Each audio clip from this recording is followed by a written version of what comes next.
The old church has one rule: never ring the bell at night. There's an old church that sits on the edge of town, half swallowed by ivy and surrounded by leaning graves no one tends anymore. Most people pass it without giving a second thought, just another piece of history rotting away.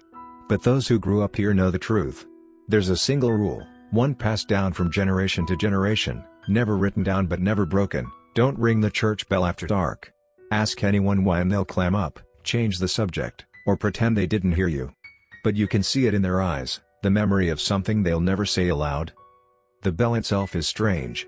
Blackened with rust, hanging crooked in its tower, it looks like it hasn't been touched in decades. And yet, sometimes in the dead of night, you can hear it faintly sway, groaning on its iron chain though there's no wind to push it. A hollow moan that's not quite sound, more like a pressure in your skull, like your ears filling with water. People say that once, just once, someone rang it. A dare, a test of courage, whatever foolish reason they had. That person was never seen again. All they left behind was a scattering of wet footprints leading from the tower to the cemetery, as though something had crawled out of the earth to claim them. I didn't believe any of it, of course. Stories like that are made for scaring children, for keeping teenagers away from dangerous old buildings ready to collapse. But there's a strange gravity to that bell tower. If you stand near it at night, even at the fence, you feel it, like it's leaning down, waiting. The silence of the place is oppressive. Not the soft quiet of night, but a heavy absence of sound, as though the crickets and owls know better than to come near. I should have walked away. I should have ignored that hollow ache pressing behind my ribs. But instead, one night, I climbed. The stairs were rotted, but the higher I went, the steadier they seemed, almost as if they wanted me to reach the top. By the time I stood beside the great black bell, I wasn't even out of breath.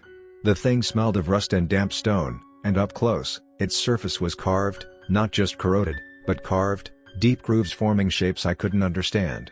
When I brushed the dirt from them, my fingertips came away wet, though it hadn't rained in weeks. I told myself I wouldn't, that I'd just look.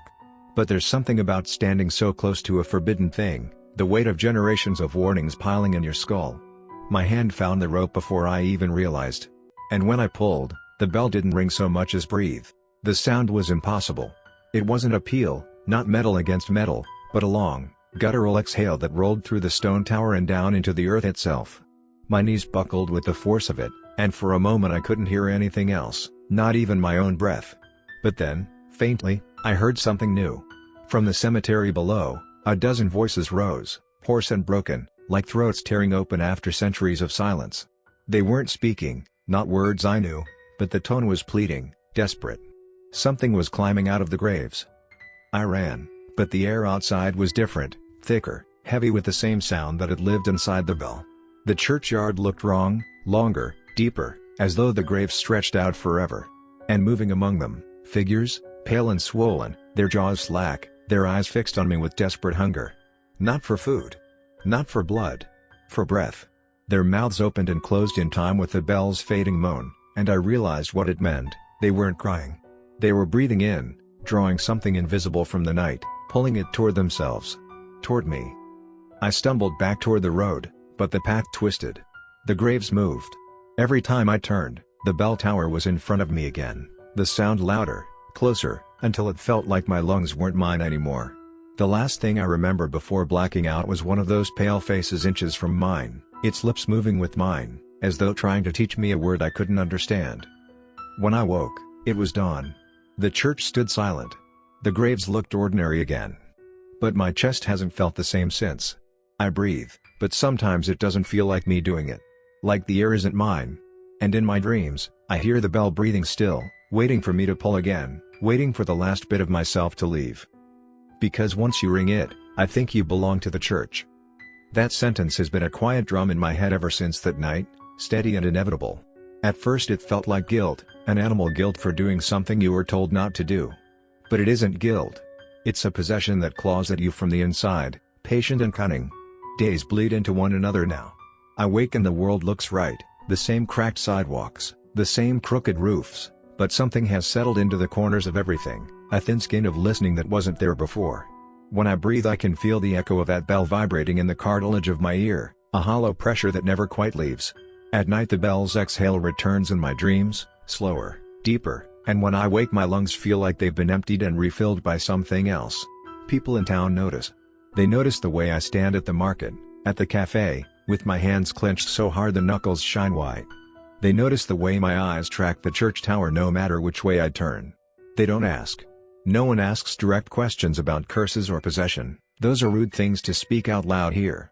But you read the way their smiles go thin and the way their hands ripple to the old superstitions when I walk by. The barber refuses to cut my hair now, Mrs. Hargrove won't let her children play in my yard. My neighbor leaves a dish of salt on my porch and crosses himself 3 times when I pass. Small, practical rituals of containment that admit, without saying it, the terrible possibility that I am no longer just myself. The church itself is a living thing in town now. Where people used to pass it with an idle glance, they hang back, shorten their steps, hurry by. Children are herded indoors if they're even within sight of its steeple after dusk. The sexton, hunched, pale, who used to be a jovial man, only moves about at dawn and dusk, and he never looks me in the eye anymore. Once he caught me on the green and mouthed something wordless, pressed his hand to his throat like he was holding back a sound. He knows what the bell does. Everyone knows, and nobody speaks it for fear of waking it up. That silence feeds it. I learned that the more people avert their faces, the louder the thing inside me hums. Nightmares became the hour where it taught me most. They started as simple impressions, footsteps on wooden stairs, the rasp of chain on bell, the smell of wet iron. Then they grew into choreography. I was always climbing. The tower stairs spiral on forever in sleep, 1,000 wooden steps that creak under the weight of something enormous. At the top the bell waits like a throat, and fingers, my fingers, always find the rope. When I tug, the dream bell exhales. But the sound is wrong, not a peal, but a flood, as though someone opened a lung and let the noise out. In every dream after that, faces press against the railings below, not living faces but maps of stoniness and hunger, mouthless, leaning, receiving. Night after night I wake with my throat raw and tasting of dust, with a smear of dark on my palm that wasn't there before. I tried to fight it. For a while I thought movement and distance might help, long walks late into town to make the bell tower shrink behind me, hours in the fields until the church was a speck. It helped for an afternoon, space, heat, the mind's small victories. But the bell found a way through. It learned my routes and adjusted. On longer walks I'd hear the faintest rumble, the bell's breath threading down side streets and alleys until it pulled around me like mist. Once, at the edge of the river, where the town is loudest with water and wind, I heard a single, wet note and stopped mid-step because it was so loud it felt like my name. The bell doesn't need the rope anymore, it travels through the bones, through the places where I store memory. The more I resisted, the more it taught itself to mimic. Voices in the market, the cadence of the butcher's whistle, the creak of the cooper's wheel, each was folded into the bell's pattern until sometimes, in crowded rooms, I could feel the vibration start in my chest and I'd have to press my fist over my sternum to keep from answering. When the bell learns a town, it preys on its familiarity. It borrows the sound of your mother's cough, the way your name is said at home. Once it has that, it is polite and patient. It does not seize, it invites, whispers, coaxes. That's the cruelty of it. What it wants is not to take you by force but to make you take the rope yourself. There have been warnings scrawled in odd places, a chalk circle at the base of the tower, a salt line laid across the church threshold one morning by someone with a steady hand and a shaking jaw, a note pinned to the door that reads simply, "Do not pull." I found myself standing beneath that note at midnight one week, fog thick around the stones, and my hand reached up before my mind could protest. The rope was cold as a coffin plank. My fingers closed. For a breathless moment the whole town held its breath. Then something below the bell shuddered, as if it had been waiting decades for that touch, and I jerked back so hard I nearly fell over the grave marker. I woke in my bed hours later with dead leaves in my hair and the sound of a distant peal in my ear. I had not wrung it, not with the rope, but I had nearly given it the consent it wanted. Consent is part of its hunger. The bell doesn't simply ring, it recruits. I caught myself once, standing in the square, leaning toward the fountain, listening as the sound of the church's woodshop and the merchant's cry were stitched together into a rhythm that felt like belonging. It's seductive. That's the most dangerous part. It offers you place and purpose, ring and be part of something older than the town. That promise thrums through you in low tones until you start to believe the emptier the life you lead, the more the bell can fix you into its chorus. There are people who accept that bargain, I have seen them. They are outwardly calm, cheeks hollowing into perfect compliance, eyes glossy as if polished.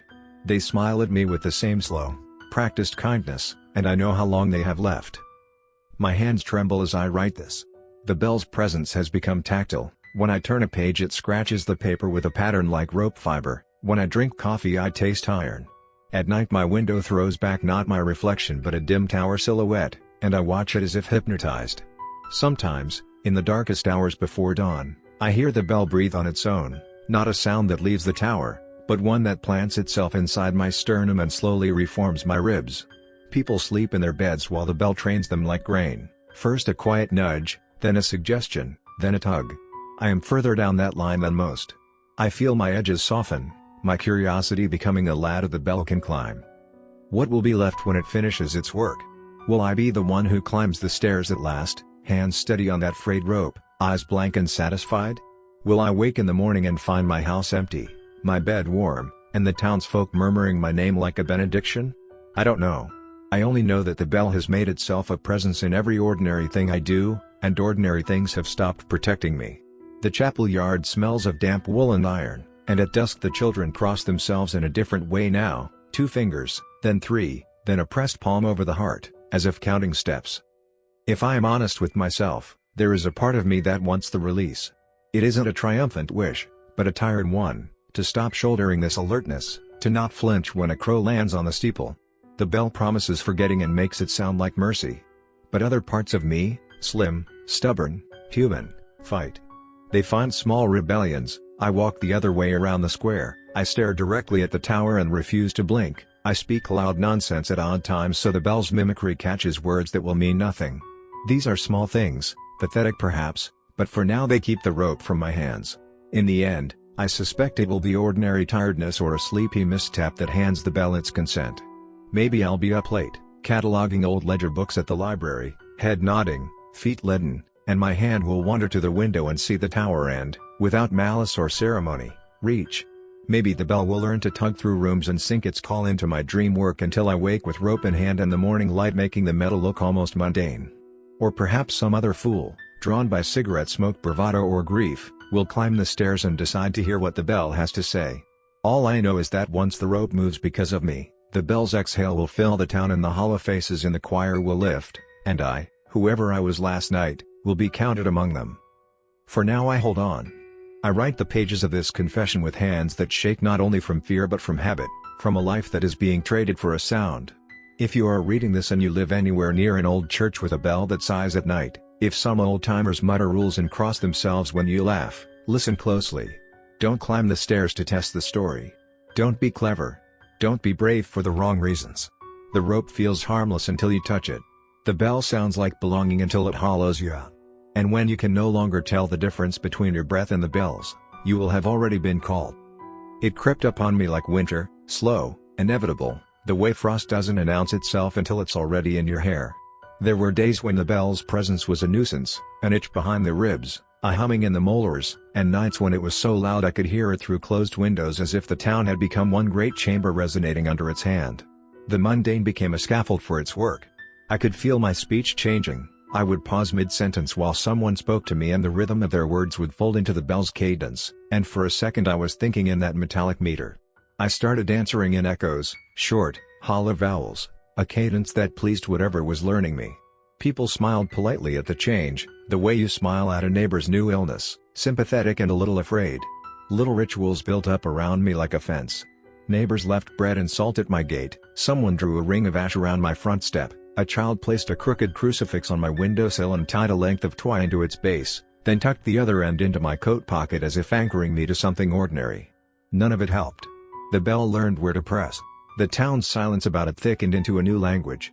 Instead of asking questions out loud, people began to speak sideways, in gestures and small acts. Shutters closed an instant before my shadow reached the threshold. Shopkeepers would ring out a quick blessing on the change, touching their throat as if to ward off infection.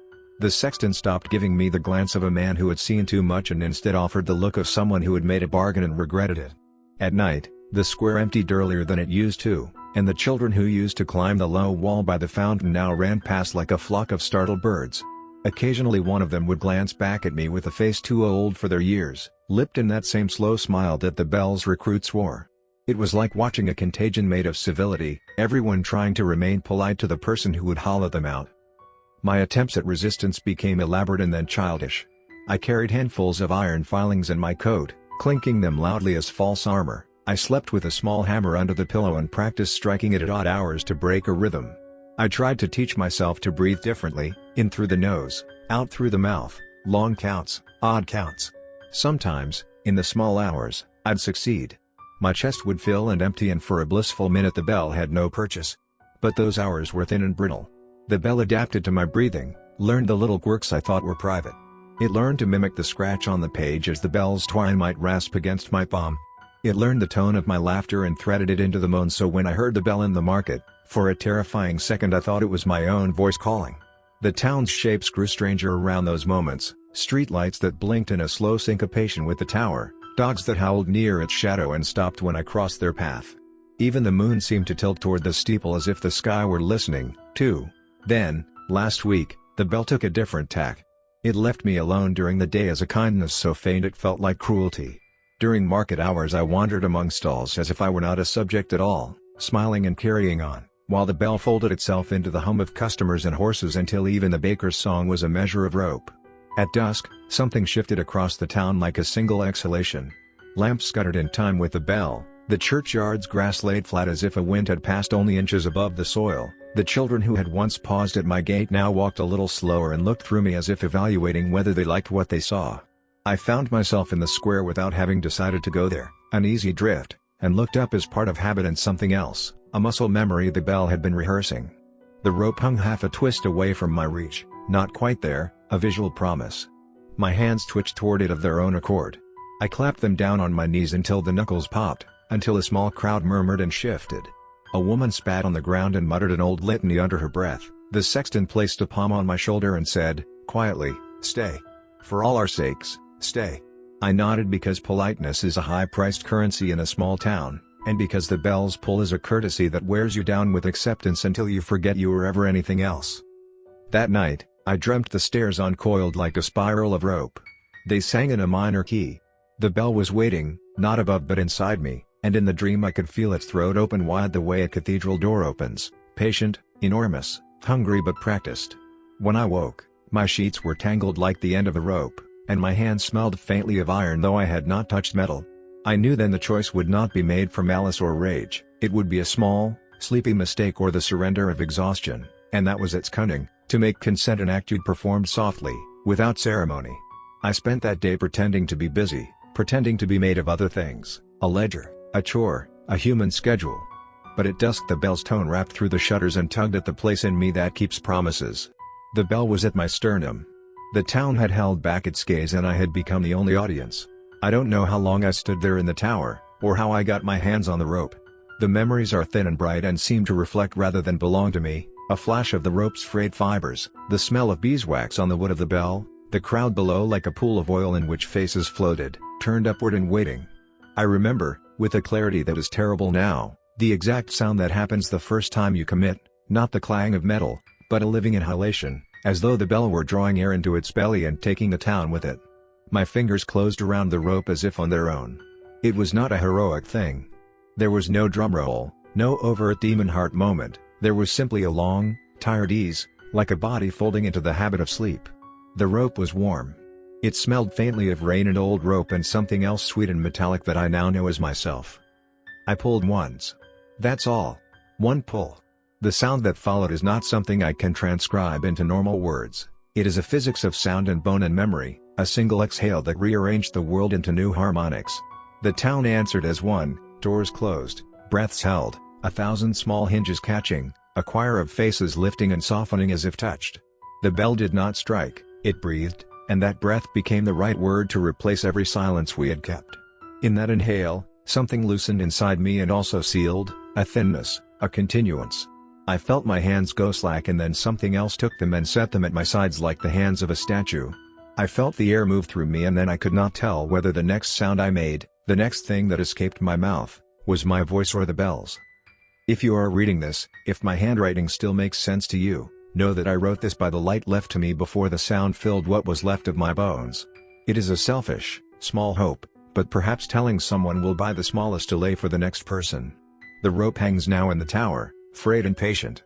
Sometimes, when the wind is right and the town is quiet, I can hear the bell exhale again in the distance, not as an oppressor but as a lullaby. I do not know whether to regret what I did or to be grateful for the final precision of it. The bell made me clean in the end. It carved my edges smooth and placed me in the choir where I am needed, because that is what it wanted all along, not a thief, but a maker of order. If you ever find yourself near a church with a bell that breathes at night, with old folk who avert their eyes and leave talismans, please do not be brave. Do not test fate with a rope or a dare. Don't let the town's quiet make you think you are immune. There is a kindness in refusal. There is salvation in stubborn, ordinary living. Hold your hands steady. Breathe in your own rhythm. Count your own breaths. And if you ever feel the rope pull, drop it. Let the bell go on practicing on its own. Let it teach another if it must. I have been taught, and I have taught. The sound is in me, and I think, now, I will be in it until the bell forgets how to call.